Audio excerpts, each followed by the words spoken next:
Hi mga Mars! For today's video ay nahirapan talaga ako sa paggawa ng bag na ito dahil nagtry ako sa ganitong lining na kailangan siyang plansyahin. Malambot din ito mga Mars at na-order ko ito ng online dahil wala sa tindahan dito sa Dumaguete. Kaya sa online ko lang siya nakita at napakaganda din naman nito mga Mars. Mayroon din itong makapal, malambot din ito at mayroon din siyang makapal pero ang pinili ko mga Mars ay yung pinakamanipis lang dahil mahal ang kanyang yard. Kaya manipis ang aking pinili. Masyadong matrabaho siya mga Mars kasi kailangan mo siyang plansyahin tapos dapat yung sobrang init para dumidikit siya sa tela.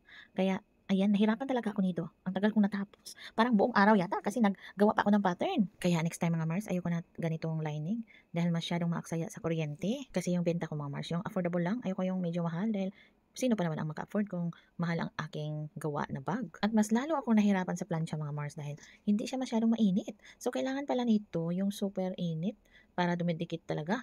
Ayan, lagi ko pang inuulit-ulit plansyahin para talagang didikit siya. So, ayan lang muna mga Mars. Thank you so much for watching. So, kung nagustuhan yung aking video, pakishare na lang po at mag-comment na lang kayo sa baba. At maraming salamat sa lahat ng laging nanood ng aking mga video.